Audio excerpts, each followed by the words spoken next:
सर्वानन्दकरी वराभयकरी सौन्दर्यरत्नाकरी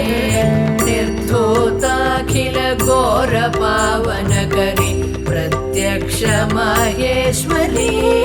प्रालेयाचलवंशपावनकरी काशीपुराधीश्वरी भिक्षां देहि कृपावलम्बनकरी माता अन्नपूर्णेश्वरी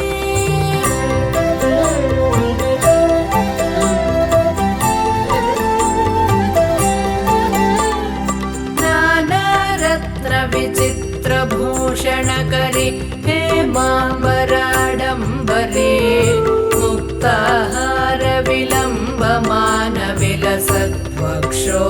मुक्ताहारविलम्बमानविलसद्वक्षोजकुम्भान्तरी काश्मीरागरुवासिताङ्गरुचिरे काशीपुराधीश्वरी भिक्षां देहि कृपावलम्बनकरी माता अन्नपूर्णेश्वरी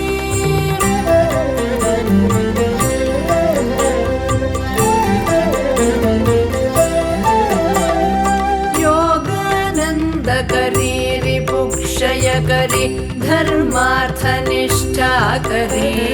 चन्द्रार्कानलभासमानलहरी त्रैलोक्यरक्षकरी सर्वैश्वर्य समस्तवाञ्छितकरी काशीपुराधीश्वरी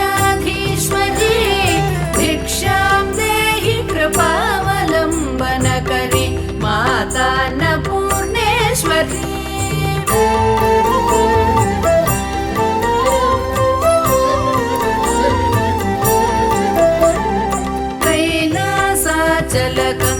कैलासाचलकन्दरालयकरी गौरी उमाशङ्करी कौमारी निगमार्थगोचरकरी ओङ्कारबीजाक्षरी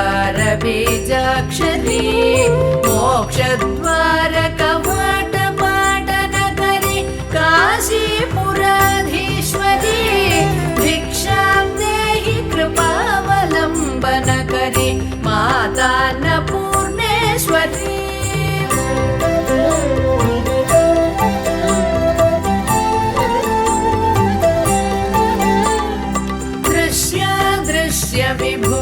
विभूतिवाहनकरी ब्रह्माण्ड भाण्डोदरी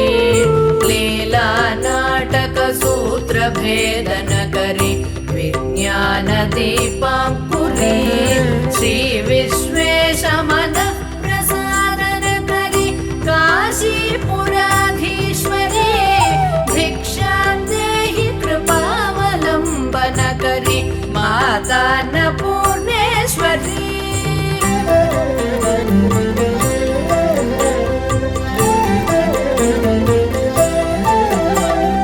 पूर्वी सर्वजनेश्वरी भगवती माता अन्नपूर्णेश्वरी वेणी नीलसमानकुन्तलहरी नित्यान्नदानेश्वरी सर्वानन्दकरी सदा शुभकरी काशीपुराधीश्वरी भिक्षां देहि कृपावलम्बनकरी माता अन्नपूर्णेश्वरी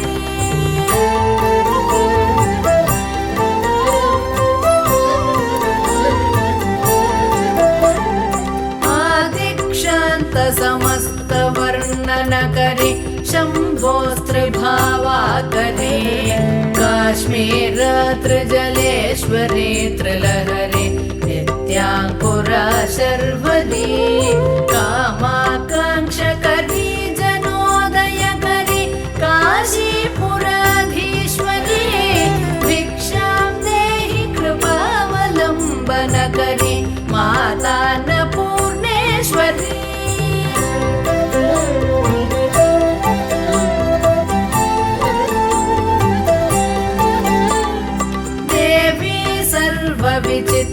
विचित्ररत्नरचिता दाक्षायणी सुन्दरी वामास्वादुपयोधरप्रियकरी सौभाग्यमाहेश्वरी भक्ताभीष्टकरी सदा शुभकरी काशीपुराधीश्वरी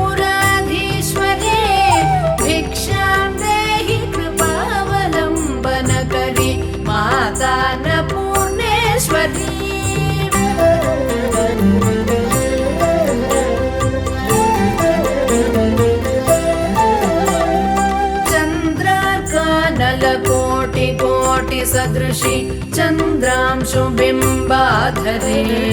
चन्द्रार्काग्निसमानकुन्तलधरे चन्द्रार्कवर्णेश्वरी माला पुस्तकपाशशाङ्कुशधरि काशीपुराधीश्वरी भिक्षां देहि कृपावलम्बनकरि माता अन्नपूर्णेश्वरी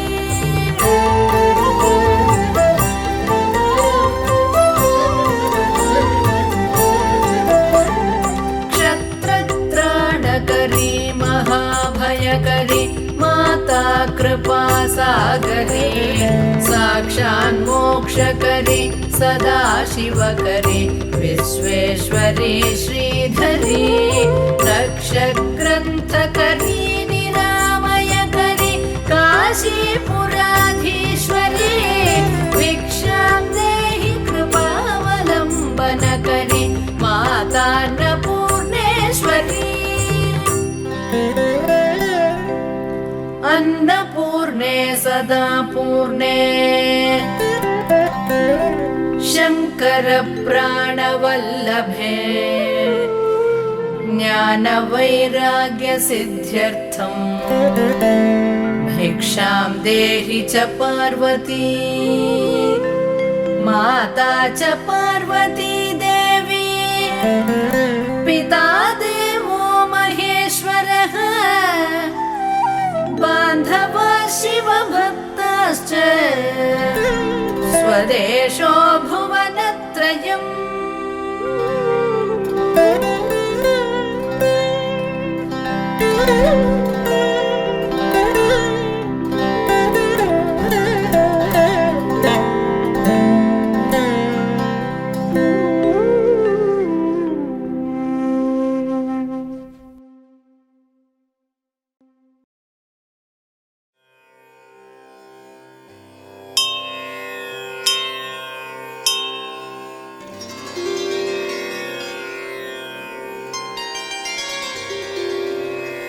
श्रीदेवी उवाच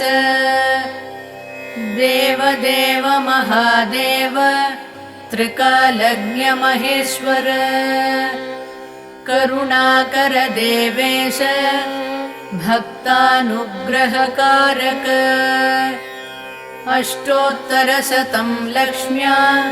श्रोतुमिच्छामि तत्त्वतः ईश्वर उवाच देवी साधु महाभागे महाभाग्यप्रदायकम् सर्वैश्वर्यकरं पुण्यं सर्वपापप्रणाशनम् सर्वदारिद्र्यशमनं श्रवणात् भुक्तिमुक्तिदम् राजवश्यकरं दिव्यम् गुह्याद्गुह्यतमं परम् दुर्लभं सर्वदेवानां चतुष्षष्टिकलास्पदम् पद्मादीनां वरान्तानां निधीनां नित्यदायकम् समस्तदेवसंसेव्यम् अणिमाद्यष्टसिद्धिदम्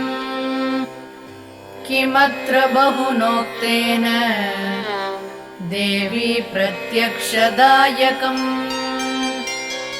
तव प्रीत्याद्य वक्ष्यामि समाहितमनः शृणु अष्टोत्तरशतस्यास्य महालक्ष्मीस्तु देवता क्लीं बीजं पदमित्युक्तम् शक्तिस्तु भुवनेश्वरी अङ्गन्यासः करन्यासः स इत्यादि प्रकीर्तितः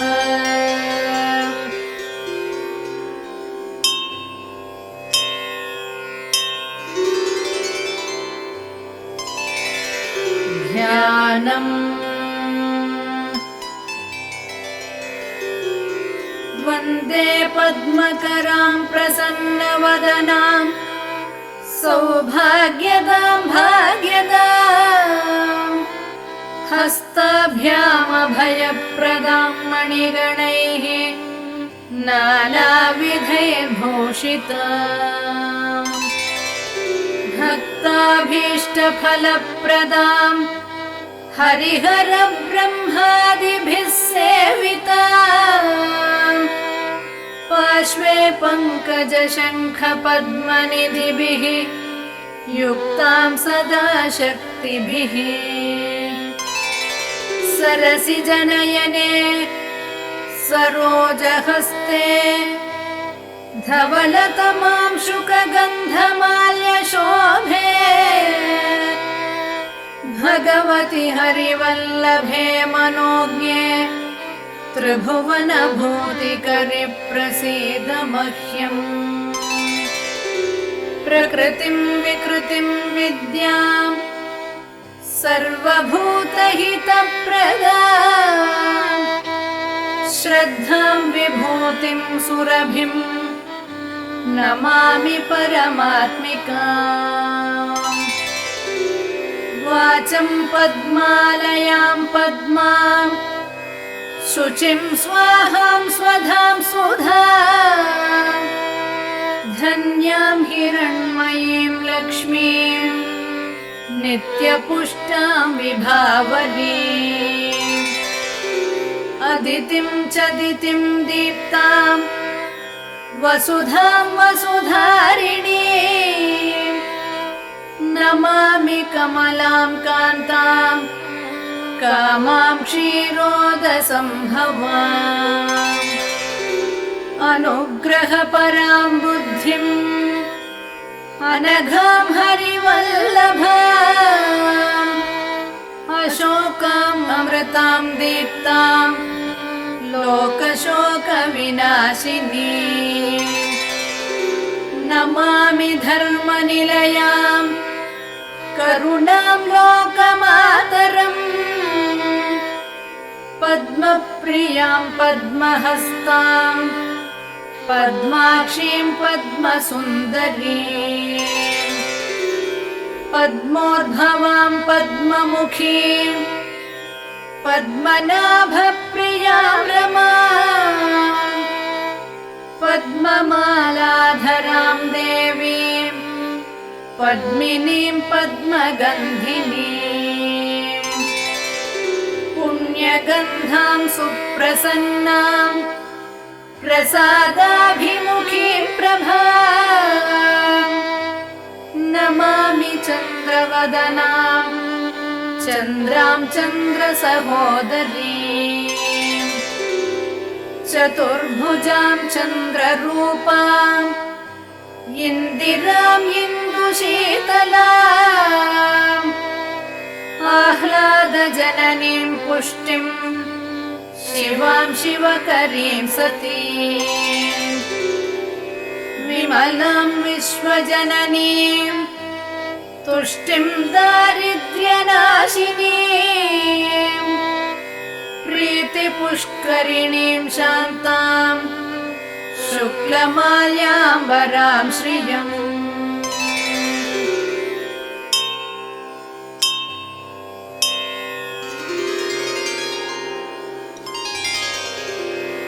भास्करीं बिल्वनिलयां वरारोहां यशस्विनीं वसुन्धरामुदाराङ्गां हरिणीं हेममालिनीं धनधान्यकरीं सिद्धिं स्त्रैणसौम्यां शुभप्रदां नृपवेश्मगतानन्दां वरलक्ष्मीं वसुप्रदां शुभां हिरण्यप्राकारां समुद्रतनयां जयां नमामि मङ्गलां देवीं विष्णुवक्षस्थलस्थिताम् विष्णुपत्नीं प्रसन्नाक्षीं नारायणसमाश्रितां श्रुताम् दारिद्र्यध्वंसिनीं देवीं सर्वोपद्रववारिणी नवदुर्गां महाकाळीं ब्रह्म विष्णु शिवात्मिकां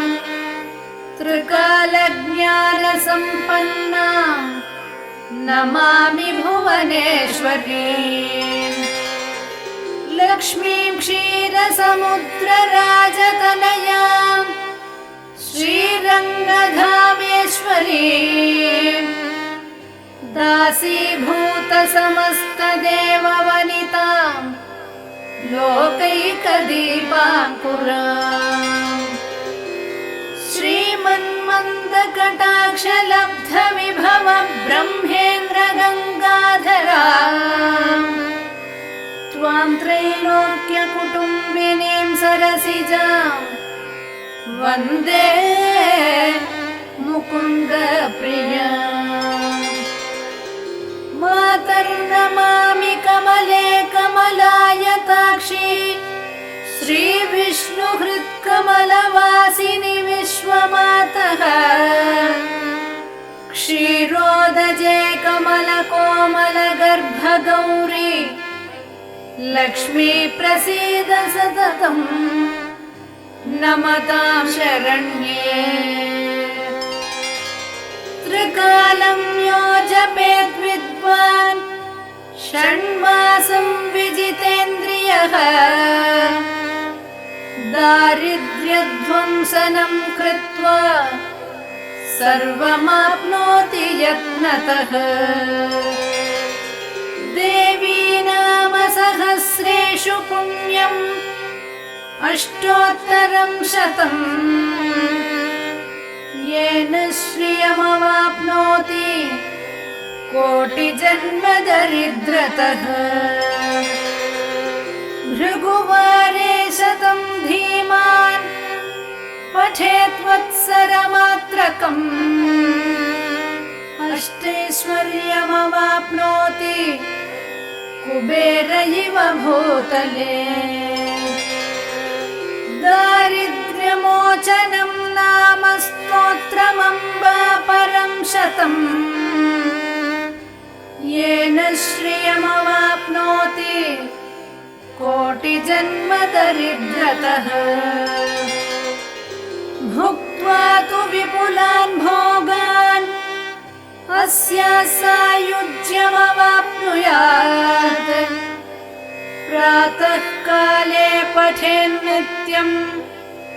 सर्वदुःखोपशान्तये पठंस्तु चिन्तये देवीं सर्वाभरणभूषिता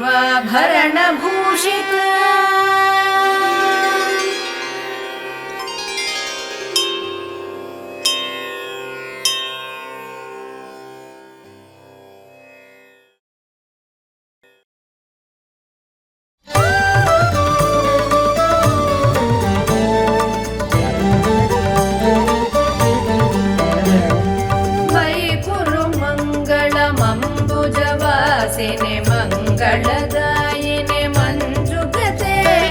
मतिमलहारिणि मंजुळभाषिणि मन्मथदात विनोदरते मुनिजनपालिनि मौक्तिकमालिनि सद्गुणवर्षिणि साधुनुते जय जय हे मधुसूदन मोहिनि मोदविदायिनि वेदनुते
जय हे मधुसूदन मोहिनि मोद विदायिनि वेदनुते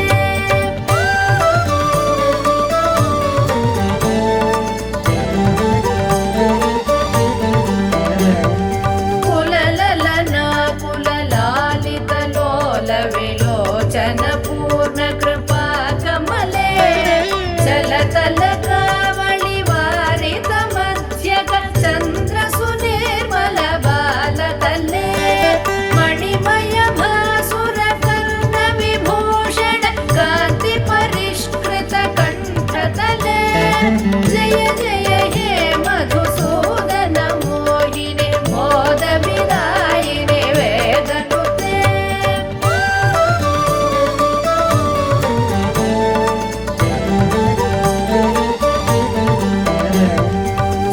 सुरगणदानव मण्डल शोभित सागर सम्भव दिव्यतनो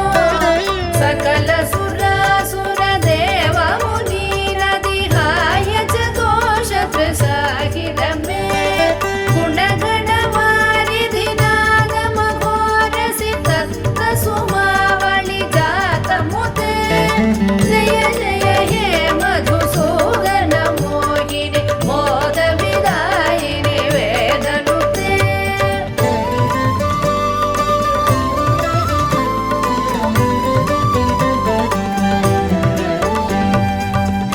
कनककटोपम कुङ्कुम शोभित हार सुरञ्जित दिव्यकुचे कमलज पूजित कुङ्कुम पङ्किल कान्तपदद्वय तामरसे करधृत कञ्च सुमेकटिवीत दुकूल मनोहर कान्तिवृते जय जय हे मधुसूदन मोहिनि मोद विदायिनि वेदनुते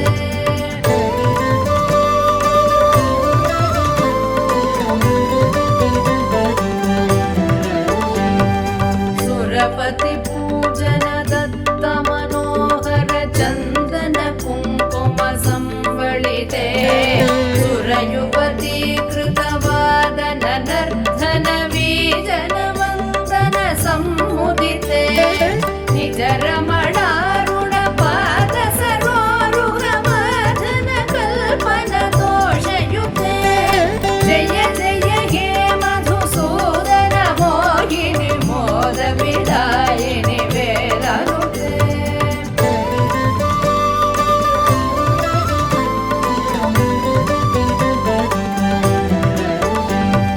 दिनमणि सन्निभ दीप सुदीपित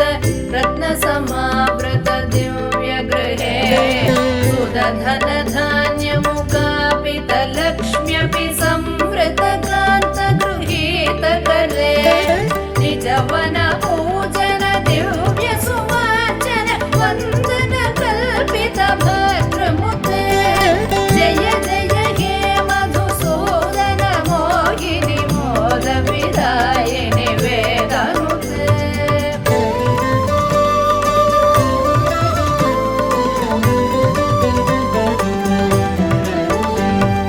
मम हृदि वास पराभवतापमपाकुरु देहि मुदं हिरमे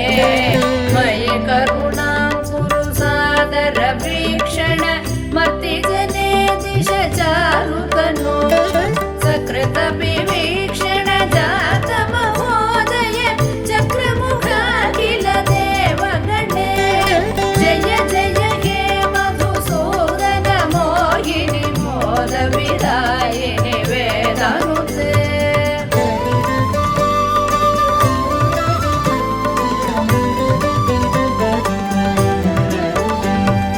सुतदन मौक्तिक हैमनिवेशित रत्न सुभूषण दानरते रथ गजवाजि समावृत मन्दिर राज सुकल्पन कल्पलते कुसुम सुचन्दन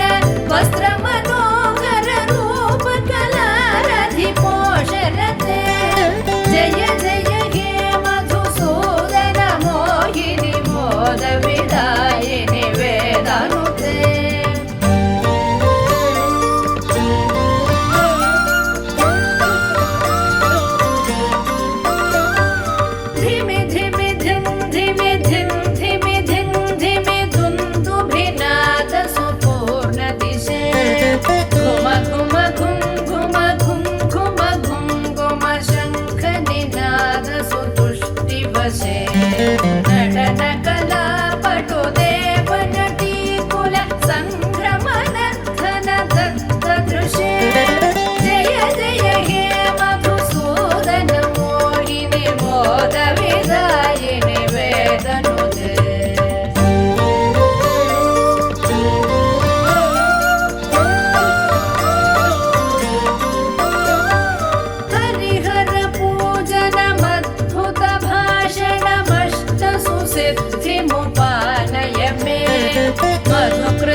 मतो लभते द्विजवरदेशिकसन्मुतितुष्टर मे परिपालय लोकमिमम् जय जय हे मधुसूदन मोहिनि मोदविदायिनि वेदनुते जय जय हे मधुसूदन मोहिनि मोदविदायिनि वेदनुते।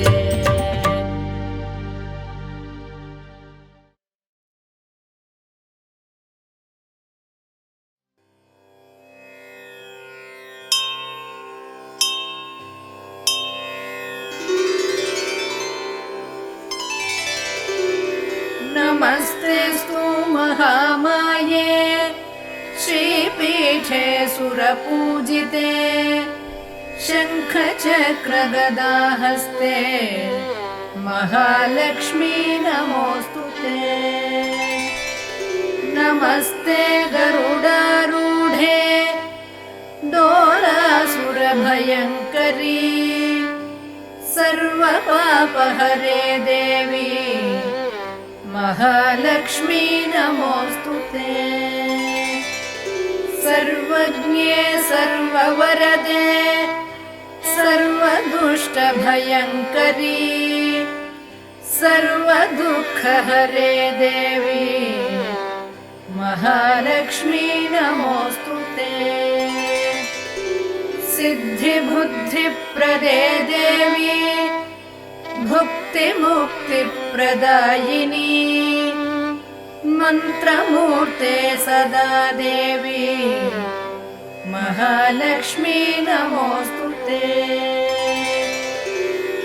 आद्यन्तरहिते देवी आदिशक्ति महेश्वरी योगज्ञे योगसम्भूते महालक्ष्मी नमोऽस्तुते। स्थूलसूक्ष्ममहारौद्रे महाशक्ति महोदरे महापापहरे देवी महालक्ष्मी नमोऽस्तुते। पद्मासनस्थिते देवी परब्रह्मस्वरूपिणी परमेशि जगन्मातः महालक्ष्मी नमोऽस्तुते। श्वेताम्बरधरे देवी नानालङ्कारभूषिते जगत्स्थिते जगन्मातः महालक्ष्मी नमोऽस्तुते। महालक्ष्म्यष्टकं स्तोत्रम् यः पठेत् भक्तिमान् नरः सर्वसिद्धिमवाप्नोति राज्यं प्राप्नोति सर्वदा। एककाले पठेन्नित्यम् महापापविनाशनम् द्विकाले यः पठेन्नित्यम् धनधान्यसमन्वितः त्रिकालं यः पठेन्नित्यम् महाशत्रुविनाशनम् महालक्ष्मीर्भवेन्नित्यम् प्रसन्ना वरदा शुभा।